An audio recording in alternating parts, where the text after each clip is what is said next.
Tudo bom, turma do nono? Nós vamos ver agora um dos assuntos mais interessantes da língua portuguesa, que é chamado de variação linguística. Vamos lá?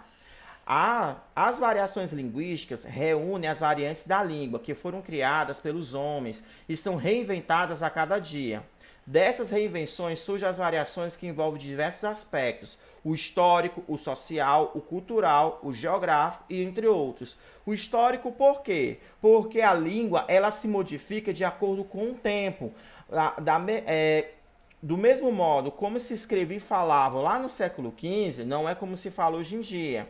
Social tem a ver com as relações humanas, culturais tem a ver com as relações de absorção de conhecimento e geográfico de acordo com a região.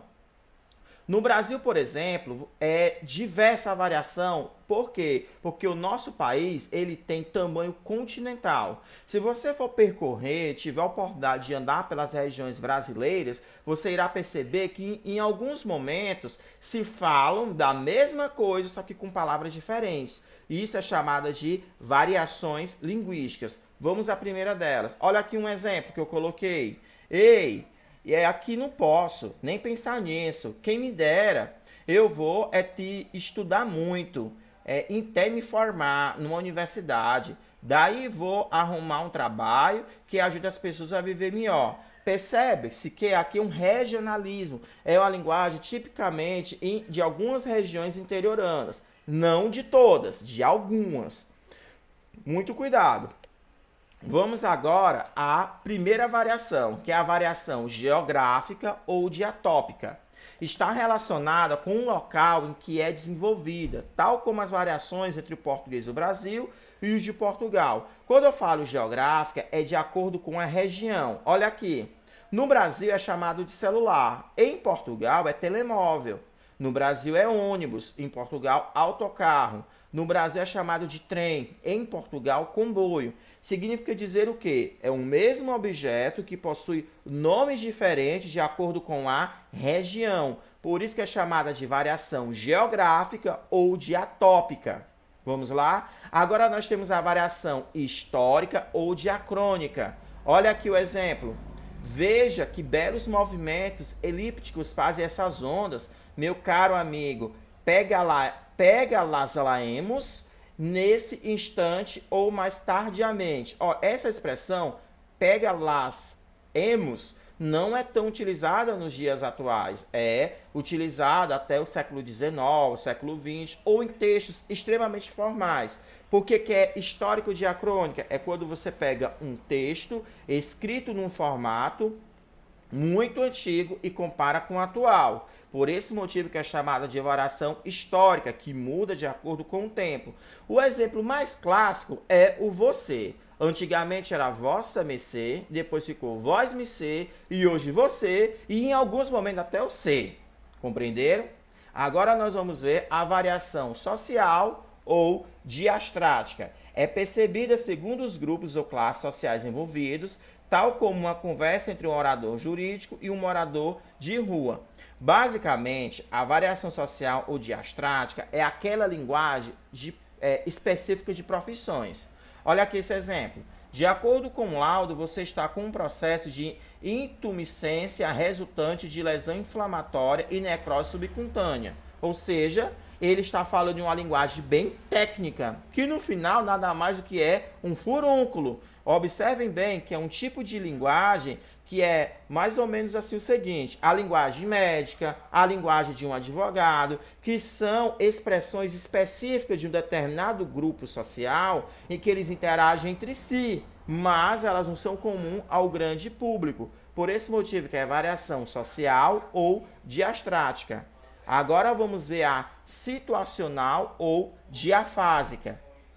A diafásica ela ocorre de acordo com o contexto.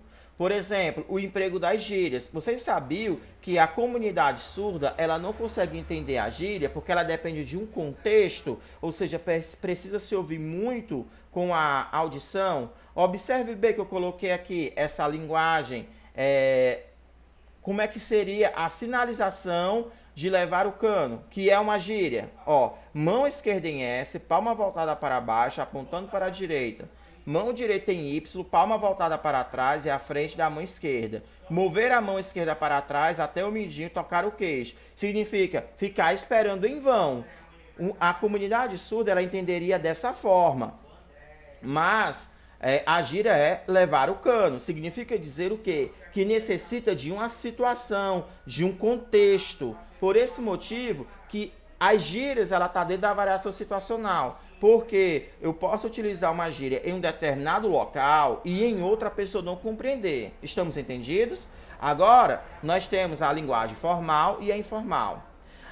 Podemos dizer que a linguagem formal é aquela linguagem culta, de acordo com a norma padrão, e a informal é a linguagem do dia a dia, a linguagem coloquial. Costumamos dizer que a linguagem formal é a escrita e a informal é a oral, com exceção de palestras que necessita de um apreço, necessita de um certo decoro, um certo cuidado ao se falar.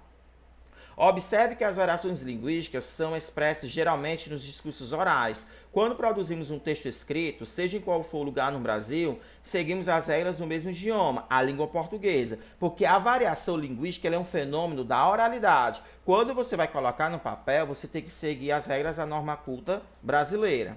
Mas, diante da variação, nós temos um grande problema, o que é conhecido como preconceito linguístico. Está intimamente relacionado com as variações linguísticas, uma vez que ele surge para julgar as manifestações linguísticas ditas superiores. Basicamente, são pessoas, algum grupo de pessoas, que acham porque conseguem falar de uma forma adequada, escrever da forma mais correta que se espera da língua portuguesa, ele pode julgar e apontar o defeito no outro. Para pensarmos nele, não precisamos ir muito longe, pois em nosso país, embora o mesmo idioma seja falado em todas as regiões, cada uma possui suas peculiaridades que envolvem diversos aspectos históricos e culturais. Sendo assim, a maneira de falar do norte é muito diferente da do sul do país. Isso ocorre porque, nos atos comunicativos, ou seja, nas situações de fala, os falantes da língua vão determinando expressões, sotaques e entonações de acordo com as necessidades linguísticas. O que eu quero dizer é o seguinte: às vezes você vai em uma outra região e você fala de uma forma como da sua. Aí uma outra pessoa fica achando graça, fica zoando de você. Isso é preconceito linguístico, porque devemos respeitar o modo de cada um falar. As regras da norma culta ela para serem utilizadas no papel, não na fala. Continuando, de tal modo, o preconceito linguístico surge em tom de deboche, zoação, de maneira pejorativa, estigmatizada. Quem comete esse tipo de preconceito geralmente tem ideia de que sua maneira de falar é a correta, porque quem pratica o preconceito linguístico nem acha que é preconceituoso, acha que está fazendo da forma correta. E acha também que você consegue falar da forma mais elitista possível. Muito obrigado a todos vocês. A nossa aula de hoje foi sobre variação linguística. Percebo que é um assunto gostoso de se perceber, mas não deixe de assistir a nossa aula, não deixe de fazer as atividades e tirar todas as nossas dúvidas, as suas dúvidas, ou nossas também, né?